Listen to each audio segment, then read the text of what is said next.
गोपिका जीवन स्मरणं गोविंदा गोविंदा जानकी कांत स्मरणं जय जय राम राम श्री आंजनेय स्वामिनः जय श्री सद्गुरु स्वामिनः जय नमस्कारम என் பேர் ஜெய் ஸ்ரீராதா ஸ்ரீங்காலிபுரம் பிரிவா ஸ்ரீ அனந்தராம தீட்சிதருக்கு கோடி நமஸ்காரங்களை பண்ணி ஆரம்பிக்கிறேன். இன்று ஸ்ரீமத் பாகவத சப்தாகம் இரண்டாம் நாள் துருவ சரித்திரம். சுகாச்சாரியால் கங்கா தீரத்துல பரீட்சித் மகாராஜாவுக்கு ஸ்ரீமத் பாகவதத்தை சப்தாகமாக சொல்லிட்டு வரார். ஒவ்வொரு சரித்திரத்தையும் சுகாச்சாரியால் ரொம்ப சமயோஜிதமா சொல்றார். முதல்ல கட்வாங்கு சரித்திரத்தை ஆரம்பிக்கிறார் சுகர். கட்வாங்கு ஒரு பெரிய மகாராஜா. இதே மாதிரி கடைசி காலத்துல கங்கா தீரத்துல பெரியவா வாக்குனால பகவத் குணம் கேட்டு க்ஷேமத்தை அடைஞ்சார். இந்த சரித்திரத்தை சொல்றார் முதல்ல. ஏன்னா அப்பதான் பரீட்சத்துக்கு ஒரு தைரியம் உண்டாகும். நம்மளை போலவே இன்னொரு மகாராஜா இதே மாதிரி பகவத் குணம் கேட்டு க்ஷேமத்தை அடைஞ்சிருக்காருன்னு கேட்டா ஒரு தைரியம் வரும் ராஜாவுக்கு. அதுக்காக முதல்ல கட்வாங்கு சரித்திரத்தை ஆரம்பிச்சார். அப்புறம் துருவ சரித்திரத்தை ஆரம்பிக்கிறார். எதனால துருவ சரித்திரம்னா, ராஜா பரீட்சித் மனசுல ஒரு சின்ன சந்தேகம் ஒண்ணு இருந்தது. நமக்கோ ரொம்ப சின்ன வயசு, பால்யம். இந்த சின்ன வயசுல நமக்கு பகவானை போய் அடைய முடியுமா? இந்த சின்ன வயசுல நமக்கு க்ஷேமத்தை நம்ம அடைய முடியுமா? இப்படியெல்லாம் ஒரு சந்தேகம் இருந்தது பரீட்சித் மனசுல. அதனால அந்த சந்தேகத்தை நிவர்த்தி பண்ணணுங்கிறதுக்காக துருவ சரித்திரத்தை போய் சொன்னார் சுகாச்சாரியா. ஏன்னா துருவன் 5 வயசு குழந்தை எப்படி பகவானை போய் அடைஞ்சான், எப்படி க்ஷேமத்தை அடைஞ்சான்னு துருவ சரித்திரத்தை சொன்னா பரீட்சத்துக்கு ஒரு தைரியம் உண்டாகும். அதனால சமயோசிதமா துருவ சரித்திரத்தை போய் ஆரம்பிக்கிறார் சுகாச்சாரியா. இந்த துருவ சரித்திரம் முதல்ல மைத்ரேய சுவாமி விதுரருக்கு சொன்னார். ஹே விதுரா, புண்ணிய கீர்த்தியினுடைய வம்சத்தை சொல்றேன் கேளுன்னா. ஏன்னா இந்த வம்சம் கேட்டாலே புண்ணியம் வளருமா. அத்தனை புண்ணியமான கிரந்தம் துருவ சரித்திரம். அப்புறம் இப்ப சுகாச்சாரியால் இந்த துருவ சரித்திரத்தை பரீட்சித் மகாராஜாவுக்கு உபதேசம் பண்றார். அதாத கீர்த்தயே வம்சம் புண்ணிய கீர்த்தேஹே குருத்வஹ ஸ்வயம்புவஸ்யாபி மனோஹோ ஹரேஹே அம்சாம்ச ஜன்மனஹ. ஸ்வயம்புவ மனுவுக்கு 2 புத்திரர், பிரியவ்ரதன், உத்தானபாதன். இந்த ஸ்வயம்புவ மனு வேற, வைவஸ்வத மனு வேற. ஸ்வயம்புவ மனு பிரம்மாவனிடத்திலிருந்து வந்தவர். சாக்ஷாத் நாராயணனுடைய வம்சம் பிரம்மா. பிரம்மாவனுடைய வம்சம் ஸ்வயம்புவ மனு. மனுவனுடைய வம்சம் உத்தானபாதன். உத்தானபாதனுடைய புத்திரன் துருவன். ஹரேஹே அம்சாம்ச ஜன்மனஹான்னுட்டார் ஸ்லோகத்துல. இவருடைய இந்த புண்ணிய கீர்த்தியினுடைய வம்சத்தை காதால கேட்டுவிட்டா போதுமாம், புண்ணியம் அப்படி வளரும்னுட்டார். அத்தனை விசேஷம் இந்த துருவ சரித்திரத்துக்கு. துருவ சரித்திரம் இல்லாத கிரந்தமே கிடையாது. விஷ்ணு புராணத்துல சொல்லியிருக்காள், லிங்க புராணத்துல சொல்லியிருக்காள், ஸ்காந்தத்துல எழுதியிருக்காள் துருவ சரித்திரம். இப்படி துருவ சரித்திரம் இல்லாத கிரந்தமே கிடையாது. ரொம்ப விசேஷமான சரித்திரம். அப்படி ஸ்வயம்புவ மனுவுக்கு 2 புத்திரர், பிரியவ்ரதன், உத்தானபாதன். பிரியவ்ரதன் மூத்த பிள்ளை, உத்தானபாதன் 2வது புத்திரன். இந்த உத்தானபாதனுடைய சரித்திரத்தை சொல்ல ஆரம்பிக்கிறார். ஜாயே உத்தானபாதஸ்ய சுனீதிஹி சுருச்சிஸ்தயோஹோ சுருச்சிஹி பிரேயசி பத்யுஹு நேதராயத் சுதோ த்ருவஹ. உத்தானபாதனுக்கு 2 பத்னி, சுனீதி, சுருச்சி அப்படின்னு 2 பத்னி. இந்த 2 பேரும் ஒரே மாதிரி இருக்கும். அதனால சொல்றவாளுக்கு கூட கொஞ்சம் தட்டுக்கிட்டு போயிடும். ஆனா சமஸ்கிருதத்துல ஒரு பெரிய விசேஷம் என்னன்னா, இந்த பெயர்கள் எல்லாமே காரண பெயர்கள். அதனால அர்த்தத்தை மனசுல வாங்கிட்டா ரொம்ப சுலபமா புரிஞ்சுடலாம். எதனால சுனீதின்னு பேருன்னா, ரொம்ப சோபனமான நீதியோட கொண்டவள் சுனீதி. தர்மத்தின்படி நடக்கின்றவள் சுனீதி. எப்பொழுதும் கோவில் குலம் அப்படி இருந்துருப்ப. அதனால அவளுக்கு சுனீதின்னு பேரு. இளையாருக்கு எதனால சுருச்சின்னு பேருன்னா ராஜாவுக்கு அவளிடத்துல பிரியம் ரொம்ப அதிகமா, ராஜாவுக்கு ரொம்ப பிரியமானவள், அதனால சுருச்சின்னு பேரு. இப்படி சுனிதி மூத்தவள், சுருச்சி இளையவள். இந்த சுருச்சிக்கு ஆரம்ப காலத்திலிருந்தே சுனீதியின் இடத்துல ரொம்ப அசூகை ரொம்ப ஜாஸ்தி. அதனால ராஜா மனசை எப்பொழுதும் கலைச்சுட்டே இருப்பல் சுருச்சி. சுனீதி இங்க ராஜ்யத்துல நம்மளோட சேர்ந்து இருக்கப்படாது, அவளை நீங்க காட்டுக்கு அமிச்சிருங்கோ இப்படி சொன்னால் சுருச்சி. ராஜா சொன்னான், நான் அவளை பாணிகிரகணம் பண்ணிட்டு இருக்கேனே, அவளை கைவிட மாட்டேன் நான் ராஜா. அப்படியானா நான் இனிமே இங்க ராஜ்யத்துல இருக்க மாட்டேன்னால் சுருச்சி. ராஜா சொன்னான், அதெல்லாம் நீ போகப்படாது, நீ பட்ட மனுஷியா இங்க மகாராணியா இருக்கணும், அவ ஏதோ ஒரு ஓரமா இருந்துட்டு போட்டோம் நான் ராஜா. இப்படியே இருந்துட்டு கால அவகாசமாச்சு. 2 பத்திரிகளும் கர்ப்பவதி ஆனான். அப்போ சுருச்சிக்கு இன்னும் அசிங்க ஜாஸ்தியா போயிடுத்து. ஏன்னா சுனீதிக்கு ஏதாவது புள்ள குழந்தை பிறந்து கொடுத்துனா ராஜ்யத்தை அந்த புள்ள புடிங்கின்றுவானோங்கிற பயம் சுருச்சிக்கு. அதனால ராஜாவை கூப்பிட்டு சொன்னால், சுனீதிக்கு புள்ள பிறந்துடுத்துனா என்ன பண்றதுன்னா ராஜா பார்த்தால், உனக்கு புள்ள குழந்தை பிறந்து நீ சௌக்கியமா இரு, அவளுக்கு பொன் குழந்தை பிறந்து அவ மாட்டுக்கு சௌக்கியமா இருக்கட்டுமேனால் ராஜா. ஏன்னா இன்னும் 10 மாசத்துக்கு ஏதோ சண்டை இல்லாம போகட்டுமேங்கிறதுக்காக அப்படி சொன்னார். அவளுக்கும் புள்ள பிறந்ததுன்னா என்ன பண்றதுனால் சுருச்சி. அவளுக்கு அப்படி புள்ள பிறந்துடுத்துனா அந்த குழந்தையும் சுனீதியையும் நீங்க காட்டுக்கு அமிச்சிடணும்னால் சுருச்சி. ராஜா பார்த்தான், சரின்னு விட்டான். ஏன்னா இன்னும் 10 மாச கால அவகாசம் இருக்கு, அப்போதைக்கு பார்த்துக்கலாம்னுட்டு சரி ஆகட்டும்னுட்டான் ராஜா. 10 மாசம் ஆச்சு. 2 பத்தினிகளும் பிரசவிச்சார். சுருச்சி ஒரு ஆண் குழந்தையை பிரசவிச்சார். உத்தமன்னு பேர் வச்சால் அந்த குழந்தைக்கு. சுனீதியும் ஒரு ஆண் குழந்தையை பிரசவிச்சார். துருவன்னு பேர் வச்சார். துருவன் பிறந்ததே சுருச்சிக்கு தனக்கு குழந்தை பிறந்ததுல சந்தோஷம் இல்லையா, சுனீதிக்கு புள்ள குழந்தை பிறந்துடுத்தே எங்க ராஜ்யத்தை அவன் எடுத்துட்டுருவானோங்கிற அந்த பயம் ஜாஸ்தியா எடுத்த சுருச்சிக்கு. ராஜாவை கூப்பிட்டு சொன்னால், நீங்க எனக்கு வாக்கு கொடுத்திருக்கேன், சுனிதி இம்மை இங்க இருக்கக்கூடாது அப்படின்னு பெருசா ஆரம்பிச்சால் சுருச்சி. ராஜா சுருச்சி பேச்ச தட்ட முடியாம 13 நாள் குழந்தையான அந்த துருவனோட சுனீதிய காட்டுக்கு அமைச்சுட்டாலாம் உத்தானபாதன்.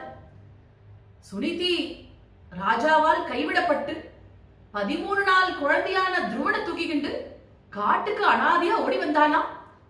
காட்டுக்கு வந்து நாராயணனே கதின்னு நாராயணன் இடத்துல சரணாகதி அடைஞ்சாலாம் சுனீதி, வேற வழி இல்லேன்னு. இது நாராயண பட்டத்திரி கேட்கிறாள் குருவாயூரப்பனை பார்த்து, ஹே குருவாயூரப்பா, உத்தானபாத நிருபதேஹே மனுநந்தனஸ்ய ஜாயா பபூவ சுருச்சிஹி நிதராமபீஷ்டாம் அன்யா சுனீதிஹி இதி பர்தரநாத்ரதாசா த்வாமேவ நித்யமகதிஹி சரணம் பிரபன்னா. ஹே குருவாயூரப்பா, இப்படி ராஜாவால் கைவிடப்பட்டு அனாதரவாய் 13 நாள் குழந்தையான துருவனை தூக்கிக்கிண்டு காட்டுக்கு வந்து நீயே சரணம்னு உன்னிடத்துல சரணாகதி அடைஞ்சாலாமே சுனீதி, அந்த காட்டுல குழந்தையின் தாயையும் நீ வந்து ரட்சிச்சியாமே, இது சத்தியமானு கேட்டார். என்னப்படி? ஆமா சத்தியம் நாளாம் குருவாயூரப்பன். அப்படி சுனீதி சுவாமி நாராயணனே கத்தின்னு காட்டுல ரொம்ப கஷ்டப்பட்டு வசிச்சுட்டு வந்துட்டு இருக்கால் கை குழந்தை துருவனோட. துருவன் காட்டுல வளர்ந்துட்டு வருது குழந்தை. குழந்தைக்கு 5 வயசு ஆச்சு. துருவன் பக்கத்துல கிராமங்கள்ல இருக்கிற குழந்தைகளோட விளையாட போகும் நித்தியம். அப்படி ஒரு நாள் குழந்தைகளோட விளையாட போன துருவன் அழுதுகிட்டே திரும்பி ஆத்துக்கு வந்துதான். குழந்தை அழறத பார்த்துட்டு சுனீதி குழந்தைய மடியில தூக்கி வச்சுட்டு கேட்டாள், என்னப்பா ஆச்சு, எதுக்கு அழறடா கண்ணான்னு கேட்டாள். இப்ப துருவன் சொன்னான், அம்மா என் கூட விளையாடிட்டு இருக்கிற குழந்தைகள்லாம் சொல்றதுமா, எங்க அப்பா எனக்கு காதுக்கு தோடு வாங்கி கொடுத்தா, எங்க அப்பா எனக்கு மோதிரம் வாங்கி கொடுத்தா, எங்க அப்பா எனக்கு பட்டு வாங்கி கொடுத்தான்னு சொல்றதே. எனக்கு அப்பா இல்லையாமான்னு கேட்டது குழந்தை. எனக்கு மட்டும் அப்பா இல்லையாமான்னு கேட்டது துருவன். இத கேட்டதே கதறினாலாம் சுனீதி. துருவனை கட்டிக்கிண்டு, எனக்கு உனக்கு அப்பா இல்லையான்னு கேக்குறியாடா? உங்க அப்பா யார் தெரியுமாடா? இந்த பூமண்டலத்துக்கே சக்கரவர்த்திடா உங்க அப்பா, இந்த பூலோகத்துக்கே ராஜாடா உங்க அப்பா அப்படின்னா சுனிதி. குழந்தை கேட்டது, அம்மா அப்படியானா உத்தான பாதனாமா என்னுடைய அப்பான்னு கேட்டது. குழந்தைகளுக்கு முதற்கொண்டு ராஜாவுடைய பேர் தெரியும். உத்தான பாதனாமா என்னுடைய அப்பான்னு கேட்டது துருவன். ஆமாண்டான் நான் சுனிதி கண்ணும் கண்ணீருமா. அப்படியானா நம்ம இடத்துக்குமா இப்படி இங்க காட்டுல குடிசையில இருந்துட்டு இருக்கணும்? நம்ம அங்க அரண்மனையில நாம இருக்கணும். நீ மகாராணியாச்சே, நான் இடத்துக்கு போய் இங்க கஷ்டப்பட்டு இருக்கணும். நான் இப்பவே போய் அப்பாவை அழைச்சிட்டு வரேன், பல்லக்கெல்லாம் எடுத்துட்டு வந்து உன்னை பல்லக்கில் அழைச்சிட்டு போறேமான்னு தான் துருவன். ராஜ சிசுவோனோ அந்த கம்பீரத்தோட பேசிட்டு துருவன், அம்மா நான் அப்பாவை அழைச்சிட்டு வந்து பல்லக்கெல்லாம் எடுத்துட்டு வரேன், நீங்க பல்லக்கில் ஏறி உட்காந்துங்கோ, உங்களை பல்லக்கில் அழைச்சிட்டு போறேமா அரண்மனைக்கு தான் துருவன். கேட்டுதான் துருவன், அம்மா நம்ம என்னத்துக்குமா இங்க இப்படி கஷ்டப்படுறோம், நான் இப்பவே போய் அப்பாவை போய் பார்க்கணும், நம்ம இப்படி கஷ்டப்பட வேண்டிய அவசியம் இல்லையே நான் துருவன். இப்போ சுனிதி சொன்னால், நம்ம ஏன் தெரியுமா கஷ்டப்படுறோம் துருவா? என்னுடைய ஜென்மாந்திர பாப கர்மாடா. எந்த ஜென்மாவில எந்த தம்பதிகளை பிரிச்சு வச்சேனோ அந்த பாபம் இன்னைக்கு இப்படி தவிக்கிறேன் நான். இத்தனை கஷ்டத்திலையும் சுனிதி என்ன சொல்றார்? கஷ்டம் வந்தது தன்னுடைய ஜென்மாந்திர பாபகர்மாவனால வந்த கஷ்டம்ங்கிறார். ஆனா ரட்சிக்க போறது தெய்வம்னு தெய்வத்தினுடைய சரணத்தை போய் நம்புறார். ஒரு சாதாரண மனுஷனா இருந்துட்டா, ஒரு சின்ன கஷ்டம் வந்துட்டா போதும், தெய்வம் ஏன் எனக்கு இந்த கஷ்டத்தை கொடுக்கிறது, ஏன் எனக்கு மட்டும் இத்தனை கஷ்டம்னு தெய்வத்தை போய் நிந்திக்கிறோம். ஆனா சுனீதியோட மைண்ட பாருங்க, கஷ்டம் இத்தனை கஷ்டத்திலையும் இந்த கஷ்டம் வந்தது தன்னுடைய ஜென்மாந்திர பாபகர்மாவனால வந்த கஷ்டம்ங்கிறார். எந்த ஜென்மாவில எந்த தம்பதிகளை பிரிச்சு வச்சேனோ இந்த ஜென்மாவில இப்படி தவிக்கிறேன்டான்னா 3 பாபத்துக்கு பிராயஷ்சித்தமே இல்லைன்னு விட்டார். முதல் பாபம் அன்னதானத்தை தடுத்து நிறுத்துறது. 2வது பாபம் தம்பதிகளை பிரிக்கிறது, தம்பதிகளுக்கு நடுவுல சண்டை போட்டி விடுறது. 3வது பாபம் பகவத் கதைக்கு இடைஞ்சல் பண்றது. இந்த 3 பாப்பிகளுக்கும் பிராயஷ்சித்தமே கிடையாதுன்னு விட்டார். அத்தனை பாப்பமா? அப்படி சுனிதி கதறினாள், எல்லாம் ஜென்மாந்திர பாப்பம்டா துருவா, அதனால கஷ்டப்படுறேன் நான். துருவன், அம்மா நான் அப்பாவை போய் பார்க்கதான் போறேன் அப்படின்னு சுனிதி எத்தனை தடுத்தும் கேட்கல துருவன். அம்மா மடியிலேருந்து குதிச்சு ஓடித்து அரண்மனைக்கு ஓடித்து துருவன். போற வழியில என்ன பண்ணினான் துருவன்? தன்னோட சேர்ந்து விளையாட்டு இருக்கிற குழந்தைகளெல்லாம் கூப்பிட்டான். என்னமோ எல்லாரும் எங்க அப்பா எனக்கு இது வாங்கி கொடுத்தா அது வாங்கி கொடுத்தான்னு சொல்றேன்டா, எங்க அப்பா யார் தெரியுமாடா? சக்கரவர்த்தி உத்தான பாதண்டா என்னுடைய அப்பா. என்னோட வாங்கோடா, உங்களுக்கு எல்லாம் பட்டு வாங்கி தர சொல்றேன், உங்களுக்கு எல்லாம் என்ன வேணுமோ எங்க அப்பாவை வாங்கி தர சொல்றேன், என்னோட நீங்க எல்லாமும் வாங்கோடா அப்படின்னு அத்தனை குழந்தைகளையும் அழைச்சுக்கிறான் துருவன். இப்படி ஏகப்பட்ட குழந்தைகளா எல்லா குழந்தைகளுமா சேர்ந்து அரண்மனைக்கு போய் நிக்கிறது. துருவனுக்கு 5 வயசு, எல்லாம் சின்ன குழந்தைகள். அத்தனை குழந்தைகளும் எல்லா குழந்தைகளுமா போய் அரண்மனை வாசல்ல போய் நிக்கிறது ராஜா உத்தானபாதனை பாக்குறதுக்காக. போனா அரண்மனையில வாசக்காப்பாள்னா உள்ள விடமாட்டேங்கிறான். துருவன்னு அடையாளம் தெரிஞ்சுட்டான். ராஜா அனாதரவாய் கைவிட்ட குழந்தை, நாங்க உள்ள விட மாட்டோங்கிறான் ஒருத்தன். அப்புறம் அவளுக்குள்ள பேசிண்டா, என்ன இருந்தாலும் இவன் ராஜாவினுடைய புத்திரன், நாளைக்கு இவன் பெரியவனாய் இவன் ராஜாவாயிட்டா அப்புறம் நம்ம பாடு கஷ்டமா போயிடும், நமக்கு என்னத்துக்கு இந்த பம்பு, ராஜா இருக்கிற இடத்துல கொண்டு போய் குழந்தைய விட்டுட்டு நம்ம வந்துருவோம். இப்படி யோசிச்சு என்ன பண்ணினா துருவனை தூக்கிட்டு போய் ராஜா உத்தானபாதன் இருக்கிற இடத்துல கொண்டு போய் விட்டுட்டு வந்துடுறாய் வாழலாம். துருவன் அங்க போய் நிக்கிறான். தங்க சிம்மாசனத்துல ராஜா உத்தானபாதன் உட்கார்ந்து இருக்கான். பக்கத்துல சுருச்சி உட்கார்ந்து இருக்கா, சுருச்சி மடியில உத்தமன் உட்கார்ந்து இருக்கான். இந்த இடத்தை வர்ணிக்கிறாள் பாகவதத்துல. ஏகதா சுருச்சி புத்திரம் அங்கமாரோப்பிய லாலயன் உத்தமம் நாருருக்ஷந்தம் துருவம் ராஜாபியநந்தத.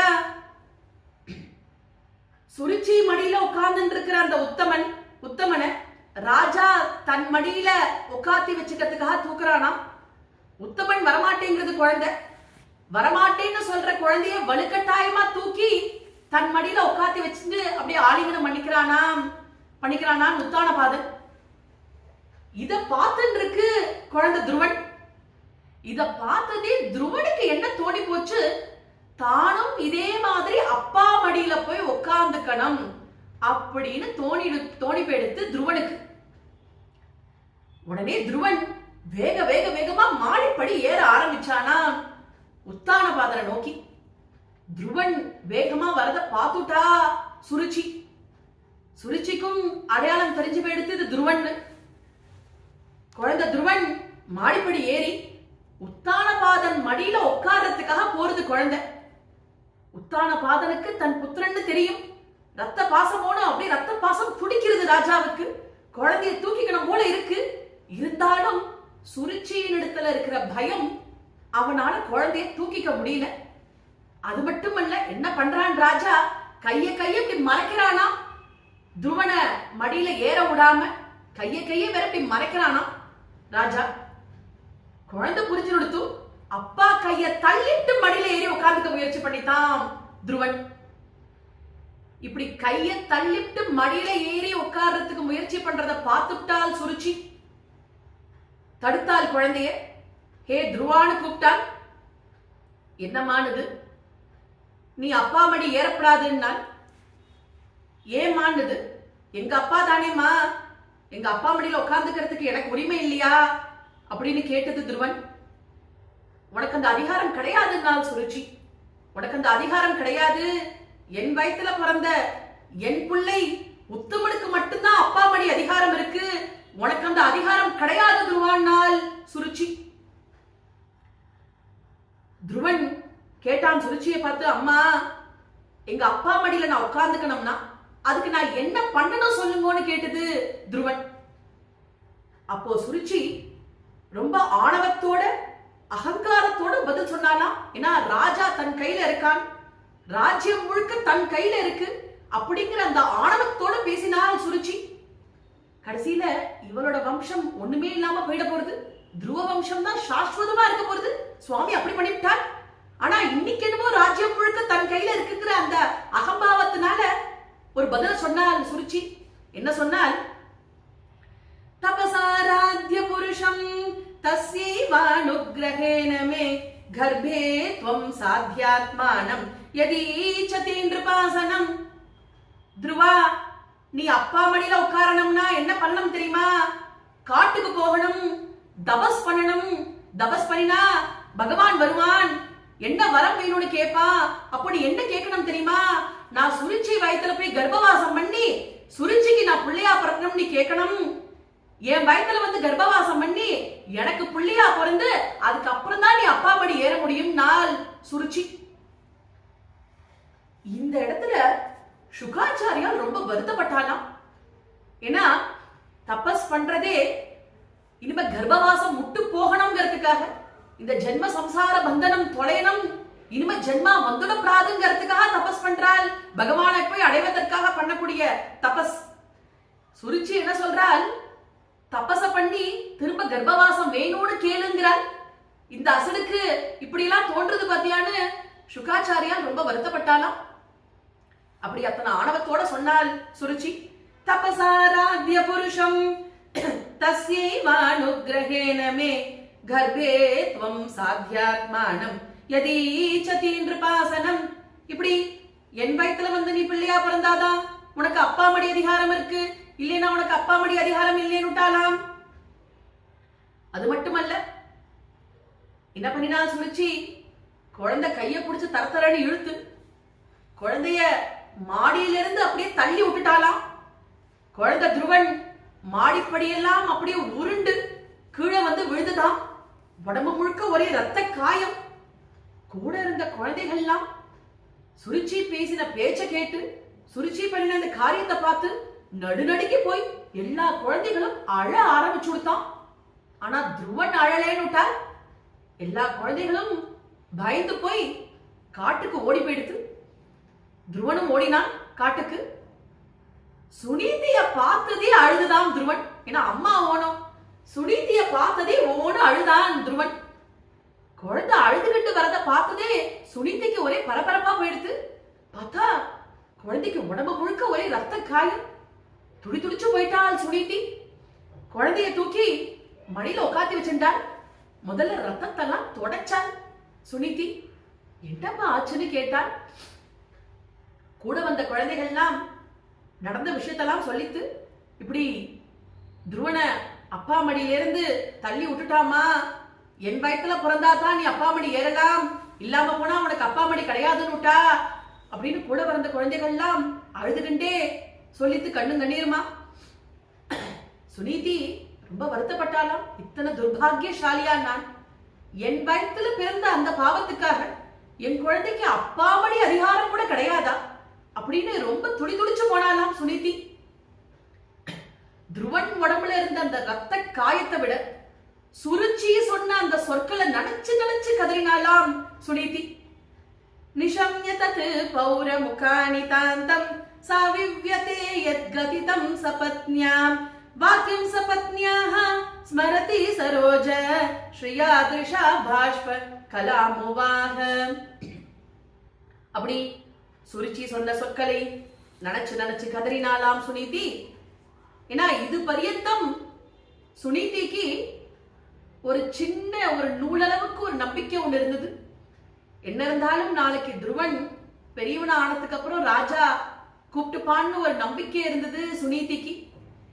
இன்னைக்கு ராஜாவும் பார்த்துட்டு இருந்தான், சுருச்சி தள்ளி விடும் பொழுது ராஜா பார்த்துட்டு இருந்தான்னு கேட்டதே அந்த நம்பிக்கையும் போயிடுதாம் சுனீதிக்கு. கதறினாள் சுனீதி. ஒரு தீயில அகப்பட்டுக்கின்ற மல்லிக்கொடி மாதிரி தவிச்சாலாம் சுனீதி. இந்த துக்கத்துக்கு ஏதாவது கரை இருக்கோன்னு தேடி தேடி பார்த்தால் கரையே தெரியலையா. அத்தனை துக்கம் அடைஞ்சால் சுனீதி. துருவன் கேட்டான், அம்மா இதுக்கு தீர்வே இல்லையாமா, நம்ம என்னமா பண்றதுன்னு கேட்டான் துருவன். சுனீதி சொன்னால், ஹே துருவா, இது ஜென்மாந்திர பாபகர்மாடா. இந்த ஜென்மாந்திர பாபகர்மா தொலைனம்னா அதுக்கு ஒரே ஒரு வழிதாண்டா இருக்கு. எவனுடைய சரணத்தை மகான்கள்லாம் தேடின்னு இருக்காளோ, எவனுடைய கடாட்சத்துக்காக மகாலட்சுமி இன்னும் காத்துன்னு இருக்காளோ, அப்படிப்பட்ட அந்த சர்வேஸ்வரனான நாராயணன் இடத்துல போய் சரணாகதி அடையணும்டா, வேற வழி எனக்கு தெரியலடான்னா. அந்த நாராயணனை போய் நீ பஜிக்கணும்னா. துருவன் சொன்னான், அம்மா நாராயணனை பஜிக்கணுங்கிறியே, எனக்கு அக்ஷராபியாசம் கூட ஆகலையேம்மா, எனக்கு படிப்பறிவே கிடையாதே, எனக்கு ஒண்ணுமே தெரியாதே, நான் எப்படி பூஜையெல்லாம் நான் எப்படி பண்ணுவேன், நான் எப்படி பஜிப்பேன், எனக்கு ஒண்ணுமே தெரியாதேன்னு அழுதது குழந்தை. இப்ப சுனிதி சொன்னால், அதுதாண்டா என் பிரபு நாராயணனுடைய விசேஷம். யார் யார் எந்தெந்த வயசுல எந்தெந்த தேசத்துல எந்தெந்த சமயத்துல எப்படி பஜிக்கணுமோ அப்படி பஜிச்சா போதுண்டா அவனை. நீ மனச கொண்டு போய் அவன் இடத்துல வைடா, உன் மனசுல அவனை பார்க்க ஆரம்பிடா, அது போதுண்டான். நான் துருவா, நானும் தேடி தேடி பார்த்தேன் உன் குறைய நீக்கிறதுக்கு. இந்திர சந்திரன் வருண யம குபேராதிகள்ல ஏதாவது ஒரு தெய்வம் உன் குறைய நீக்குமோன்னு தேடி தேடி பார்த்தேன். ஆனா உன் குறைய நீக்கிற தெய்வம் என் பிரபு லட்சுமி காந்தன் கமல நயனன், என் பிரபு நாராயணன் மட்டும்தான்டா உன் குறைய நீக்க முடியும். வேற ஒத்துராலையும் உன் குறைய நீக்க முடியாதுடா. அதனால அவன் சரணத்துல போய் சரணாகதி அடையடான்னாள் சுனிதி. இப்படி குழந்தைக்கு ஆச்சாரியனாக இருந்து குருவாக இருந்து நாராயணனுடைய சரணத்தை காண்பிச்சு கொடுத்தாலாம் சுனிதி. நாராயண பட்டத்திரி கேட்கிறாள் குருவாயூரப்பனை பார்த்து, ஹே குருவாயூரப்பா, சாபி ஸ்வகர்மகதி சந்தரணாய பும்சாம் த்வத் பாதமேவ சரணம் சிஷவே சசம்சா. ஹே குருவாயூரப்பா, இத்தனை கஷ்டத்திலையும் குழந்தை துருவனுக்கு உன்னுடைய சரணத்தை காண்பிச்சு கொடுத்தாலாமே ஆச்சாரியனாக இருந்து, இது சத்தியமானு கேட்டால் என் அப்பனே ஆமா சத்தியம் நான்லாம் குருவாயூரப்பன். அப்படி அம்மாவே குருவாக இருந்து குழந்தைக்கு உபதேசம் பண்ணினாள். துருவா, எத்தனையோ யோகிகள் மகான்கள் நிர்ஜனமான காட்டுல போய் தபஸ் பண்ணி அந்த நாராயணனை அடைஞ்சிருக்காள்டா. நீயும் அதே மாதிரி பண்ணினா உனக்கும் க்ஷேமம் நிச்சயம்னா. சின்ன குழந்தையோனோ கப்புனு பிடிச்சு கொடுத்து சாரத்தை. உடனே அம்மா மடியிலேருந்து இறங்கித்து, நான் காட்டுக்கு போறேமான்னு துருவன். சுனிதி கேட்டால், இதுவே காடுதானடான்னா. அம்மா, நிர்ஜனமான காட்டுக்கு போய் தபஸ் பண்ணணும்னு சொன்னியே, யாரும் இல்லாத அந்த ஒரு காட்டுல போய் தபஸ் பண்ணணும்னு சொன்னியே, இங்க நீ இருக்கியே, நீ இருந்தா அது நிர்ஜனமாகாதே சஜ்ஜனமாயிடுமேனது குழந்தை. 5 வயசு குழந்தை எத்தனை தீர்மானமா புரிஞ்சுட்டு இருக்கு பாருங்க இந்த விஷயத்த. யாரும் இல்லாத அந்த ஒரு காட்டுக்கு போகணுமா, இங்க நீ இருக்கே, நீ இருந்தா சஜ்ஜனமாயிடுமேனது குழந்தை. சுனிதி எத்தனையோ சொல்லி பார்த்தா, இல்லடா கண்ணா, நான் உனக்கு பூஜைக்கு புஷ்பங்கள்லாம் எடுத்து கொடுக்குறேன், உனக்கு என்ன நான் ஒத்தாசை பண்றேன், நீங்க இங்க இருந்தபடியே நீ பண்ணுன்னா. இல்லம்மா, நான் காட்டுக்கு போகத்தான் போவேன்னு எடுத்து குழந்தை. சுனிதி எத்தனை சொல்லியும் தடுக்க முடியல துருவனை. காட்டுக்கு புறப்பட்டு போனான் துருவன். 5 வயசு குழந்தை காட்டுக்கு புறப்பட்டு போச்சு தபஸ் பண்றதுக்காக. போற வழியெல்லாம் துருவன் என்ன சொல்லிக்கிட்டு போனான், எங்க அம்மா சொன்ன அந்த தெய்வம் எங்கே, எங்க அம்மா சொன்ன அந்த தெய்வம் எங்கேன்னு கத்துக்கிட்டே போச்சான் குழந்தை. அப்படி துருவன் போயிட்டு இருக்கிறதே வழியில நாரத சுவாமி துருவனை பார்க்கிறார். பார்த்து, ஹே ஔத்தானபாதேன்னு கூப்பிட்டார். உத்தானபாதனுடைய புத்திரன் ஔத்தானபாதன். ஹே ஔத்தானபாதே அப்படின்னு கூப்பிட்டார். எங்கப்பா போயிட்டு இருக்கேன்னு கேட்டார். நடந்த விஷயத்தெல்லாம் சொல்லித்து துருவன். இந்த மாதிரி தாத்தா, காட்டுக்கு போறேன், தபஸ் பண்ணணும், ஒரு வரணும் வாங்கிட்டு வரணும், அப்பா மடி ஏறணும்னு இது குழந்தை. குழந்தை என்ன நினைச்சுட்டு இருக்கு, ஏதோ காட்டுக்கு போனா அங்க நாராயணன் ஒருத்தன் அப்படி நின்றுட்டு இருப்பான், அவனிடத்துல போய் நான் அப்பா மடியில ஏறி உட்காந்துக்கணும்னு சொன்னா ஆகட்டும்னு வரம் கொடுத்துருவான், நம்ம போய் அப்பா மடியில போய் உட்காந்துக்கலாம். இப்படி நினைச்சுட்டு இருக்கு துருவன். சின்ன குழந்தை தானே, இப்படி நினைச்சுட்டு இருக்கு. நாரதர் சொன்னால், துருவா, தபஸ் பண்ற வயசு இல்லடா குழந்தை உனக்கு. என்ன உனக்கு என்ன தபஸ் பண்ற வயசா துருவா? நீ சின்ன குழந்தை, நீ ஆத்துக்கு போ, நாழி அழுத்து அம்மா தேடின்னு இருப்பா, நீ குழந்தையோட விளையாட போனால். நாரத சுவாமி துருவன் சொன்னான், இது ரொம்ப நன்னா இருக்கே தாத்தா, நீங்க இப்படியெல்லாம் நீங்க என்ன தடுக்கப்படாது, நீங்க தள்ளி போங்க, எனக்கு நாழியாச்சு, நான் காட்டுக்கு போனோம் நான் துருவன். நாரதர் சொன்னால், காட்டுல புலி சிங்கம் கரடியெல்லாம் இருக்குமே பான்னான். நாராயணன் எனக்கு துணை இருக்கும் பொழுது சிங்கம் புலியெல்லாம் என்ன பண்ண முடியும் தாத்தான்னு கேட்டது குழந்தை. குழந்தையுடைய திடகாத்திரமான நம்பிக்கையை புரிஞ்சிருந்தால் நாரத சுவாமி துருவனுக்கு அனுகிரகம் பண்றதா முடிவு பண்ணிவிட்டார். துருவனை பார்த்து கேட்டால், சரி துருவா, நீ தபஸ் பண்ணு, நீ எப்படி தபஸ் பண்ண போற, நீ யாரை பஜிக்க போற, எப்படி பஜிக்க போற அப்படின்னு கேட்டா. அப்பதான் குழந்தை கண்ணும் கண்ணீருமா அழுதான் துருவன். தாத்தா, அப்பாவால் கைவிடப்பட்ட குழந்தை நான், எனக்கு அக்ஷராபியாசம் கூட ஆகல தாத்தா, எனக்கு படிப்பறிவு கிடையாது, எனக்கு ஒண்ணுமே தெரியாது, நீங்க தான் எனக்கு குருவா இருந்து எனக்கு உபதேசம் பண்ணணும் அப்படின்னு சொல்லித்தான் துருவன். நான் யாரு தாத்தா பஜிக்கணும், எந்த தெய்வத்தை நான் பூஜை பண்ணணும், எந்த தெய்வத்தை நான் உபாசிக்கணும், எனக்கு நீங்க தான் அனுகிரகம் பண்ணணும்னு கேட்டான் துருவன். அதுக்கு நாரத சுவாமி பதில் சொல்றார், ஜனன்யா நிகித பந்தாஹ சர்வை நிஸ்ரேயசஸ்யதே பகவான் வாசுதேவஸ்தம் பஜத்வத் பிரணவாத்மனாம். துருவா, நீ யார பஜிக்கணும் தெரியுமா? உங்க அம்மா சொன்ன தெய்வம் தான் வாஸ்தவமான தெய்வம்னால. உங்க அம்மா எந்த தெய்வத்தை உனக்கு காண்பிச்சு கொடுத்தாலோ அந்த தெய்வம் தாண்டா சுத்த சத்துவம், அந்த தெய்வம் தாண்டா சத்தியம், அந்த தெய்வமான சர்வேஸ்வரன் நாராயணன் நீ பஜிக்கணும் தான். குழந்தை கேட்டது, தாத்தா, அந்த நாராயணன்கிறவன் எப்படி இருப்பான் தாத்தா? அவனை நான் பார்த்தது இல்லையே, எப்படி இருப்பான்? அந்த நாராயணனுடைய ஸ்வரூபத்தை நீங்க எனக்கு வர்ணிக்கணும் அப்படின்னு கேட்டுண்டது துருவன். உடனே நாரத சுவாமி நாராயணனுடைய ஸ்வரூபத்தை, சுவாமியுடைய ஸ்வரூபத்தை அங்கம் அங்கமாக வர்ணிக்கிறாள் துருவனுக்கு. ஹே துருவா, சுவாமி எப்படி இருப்பார் தெரியுமா? சொல்றேன் கேளுன்னா. प्रसादाभिमुखम् शश्वत् प्रसन्न वदने क्षणम् सुनासम् सुब्रुवम् चारुकपोलम् सुरसुन्दरम् श्रीवत्साङ्गम् धनश्यामम् पुरुषम् वनमालिनम् शङ्खचक्र गदा पद्मैः अभिव्यक्त चतुर्भुजम् किरीटिनम् कुण्डलिनम् केयूरवलयान्वितम् कौस्तुभाभरणग्रीवम् पीतकौशेयवाससम्. ஹே துருவா, சுவாமி நாராயணன் எப்படி இருப்பான் தெரியுமா?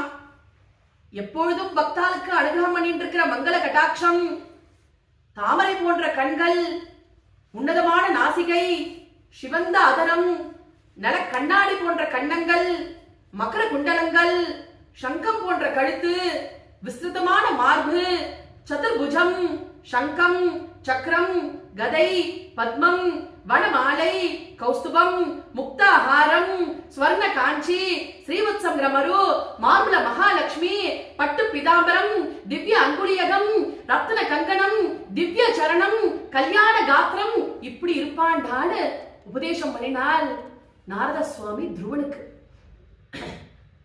துருவனுக்கு அப்படியே பசு மரத்துல ஆணி அடிச்சா மாதிரி பதிச்சுதாம் ஸ்வரூபம் மனசுல. ஏன்னா சின்ன குழந்தைகளுக்கு 5 வயசு குழந்தைகளுக்கெல்லாம் சொல்லி கொடுத்துட்டா அப்படியே பசு மரத்துல பதிரா மாதிரி பதியும்பா பாருங்கோ. அது மாதிரி நன்னா மனசுல உள் வாங்கி நடுத்து துருவன். இதுல ஒரு விசேஷம் என்னன்னா, பாகவதத்துல எத்தனையோ சரித்திரங்கள், எத்தனையோ கதாபாத்திரங்கள். அதுல இந்த துருவ சரித்திரமும் பிரகலாத சரித்திரத்துக்கும் ஒரு தனி விசேஷம். ஏன்னா துருவன் பிரகலாதன் இவா 2 பேரும் அந்த சின்ன குழந்தையா இருக்கும் பொழுதே அவளுக்கு அப்பேற்பட்ட ஹரிபக்தி. எப்படி? இதுக்கு என்ன காரணம்னா, இதுக்கு ஒரே ஒரு காரணம் தான். 2 பேருக்கும் குரு நாரதர். பிரகலாதனுக்கும் நாரத சுவாமி உபதேசம் பண்ணினார் கர்ப்பத்துல இருக்கும் பொழுது. துருவனுக்கும் இப்போ நாரத சுவாமி வந்து உபதேசம் பண்றார். அப்படி இந்த 2 குழந்தைகளுக்கும் நாரதர் குரு. அதுதான் காரணம். அப்படி நல்ல குருவை அடைஞ்சுட்டா அப்புறம் க்ஷேமம் தான். அப்படி துருவன் நன்னா மனசுல உள் வாங்கின்றது. சுவாமியுடைய சொரூபத்தை அப்படியே தியானம் பண்ணினான். அது மட்டுமல்ல, நாரத சுவாமி ஓம் நமோ பகவதே வாசுதேவாயாங்கிற அந்த மந்திரத்தை துருவனுக்கு உபதேசம் பண்ணினான். துருவன் நாரதர் பிரதட்சணமா வந்து அவருக்கு அஞ்சலி பண்ணி காட்டுக்கு தபஸ்க்கு புறப்பட்டு போனான். கடுமையான தபஸ்ல இறங்கினான் துருவன்.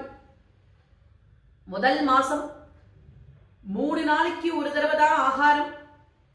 விளாம்பழம், இலந்த பழம், இதுதான் ஆகாரம் 3 நாளைக்கு ஒரு தடவை. 2வது மாசம் 6 நாளைக்கு ஒரு தடவை ஆகாரம்.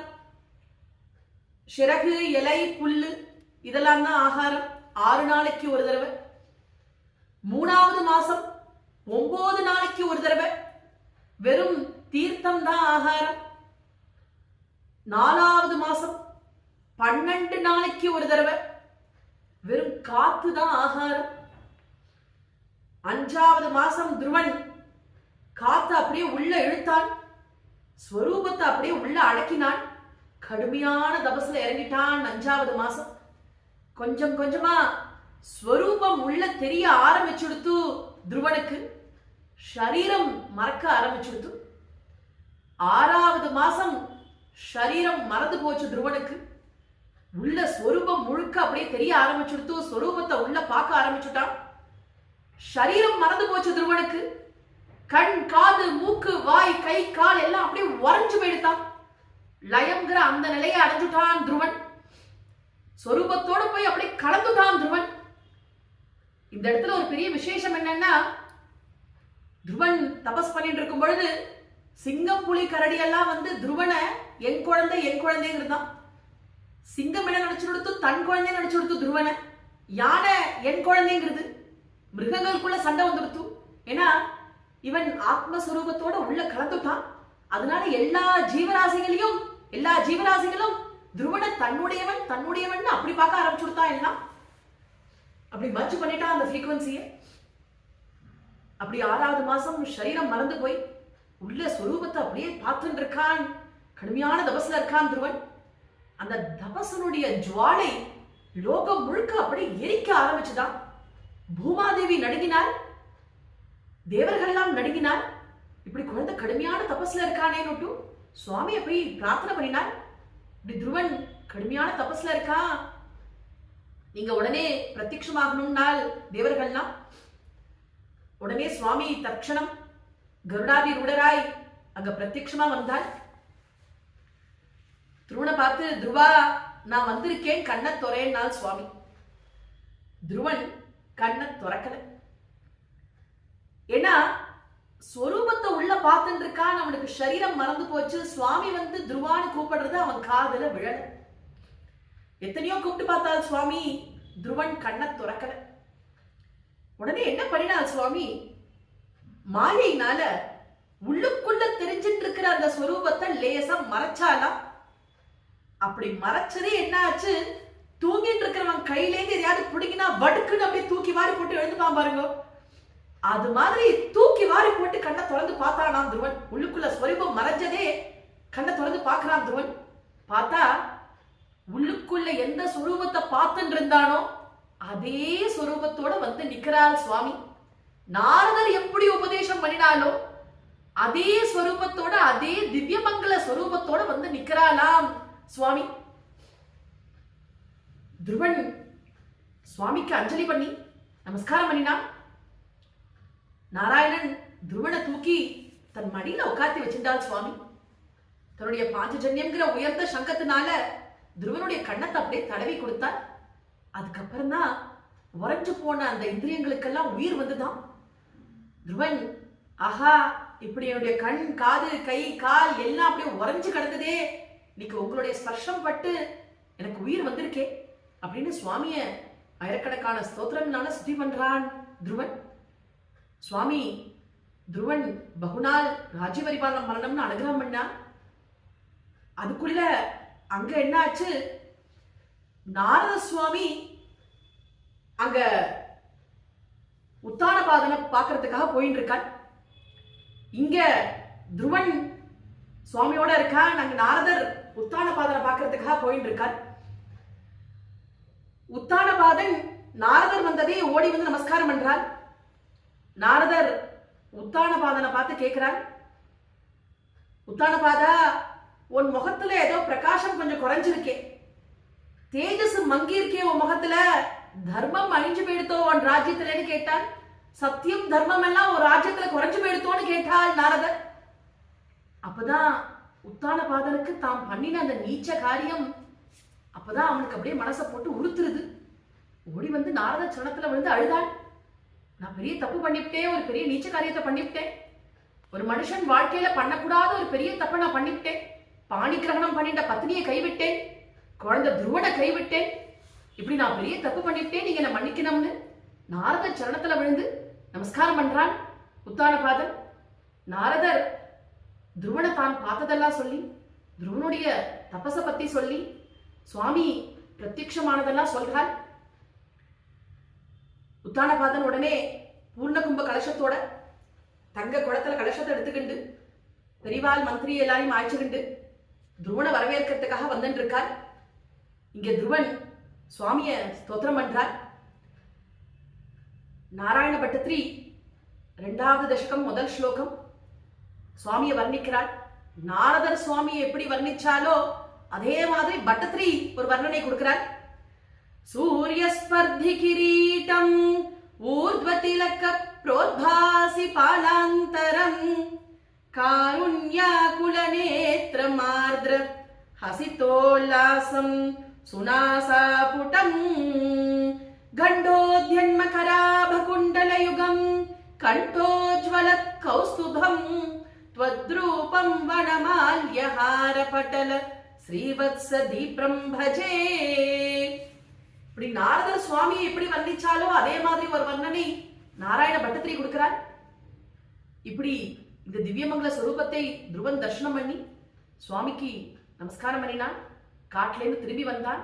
அதுக்குள்ள உத்தானபாதன் துருவனை வரவேற்று குழந்தைய ஆலிங்கனம் பண்ணிக்கிட்டு குழந்தைக்கு உபநயனம் எல்லாம் பண்ணி வச்சு விவாகங்கள்லாம் பண்ணி வச்சு அப்புறம் துருவனுக்கு பட்டாபிஷேகம் பண்ணி வைக்கிறார். துருவசுவாமி பகு வருஷங்கள் ராஜ்ய பரிபாலனம் பண்றார். அப்புறம் வைகுண்டத்திலிருந்து விமானம் வந்து துருவசுவாமி அந்த விமானத்துல ஏறிக்கிண்டு தன்னுடைய தாயாரான சுனீதியும் அந்த விமானத்துல ஏறிக்கிறார். 2 பேருமா துருவ மண்டலம் போய் சேர்றார். இன்னைக்கும் துருவசுவாமி தாயாரான சுனீதியோட துருவ மண்டலத்துல வசிச்சுட்டு வந்துட்டு இருக்கார். அப்படி இந்த துருவ சரித்திரத்தை சுகாச்சாரியால் கங்கா தீரத்துல பரீட்சித் மகாராஜாவுக்கு சொல்லிட்டு இருக்கார். ரொம்ப விசேஷமான சரித்திரம். இந்த துருவ சரித்திரம் எங்க செங்காலிபுரம் பெரியவா அனந்தராம தீட்சிதரை சொல்லி கேட்டோம்னா கண் முன்னாடி அப்படியே பட்டத்திரி எப்படி குருவாயூர் கோவில்ல கண் முன்னாடி ஒவ்வொன்றத்தையும் பார்த்தாலோ அதே மாதிரி நம்ம கண் முன்னாடி அந்த சரித்திரம் அப்படியே உயிரோட தெரியும். அப்படி அமிர்த வாக் வருஷத்தினால அப்படி வர்ஷிச்சிருப்பார் பெரியவா. அப்படிப்பட்ட சத்குருவனுடைய அனுகிரகம் சமஸ்த லோகத்துக்கும் கிடைக்கணும். துருவ சரித்திரம் கேட்கிறவா சொல்றவா அத்தனை பேருக்கும் அபாரமான கிருஷ்ண பக்தி உண்டாகணும்னு பிரார்த்தனை பண்ணிக்கிறேன். கோபிகா ஜீவன ஸ்மரணம் கோவிந்தா கோவிந்தா.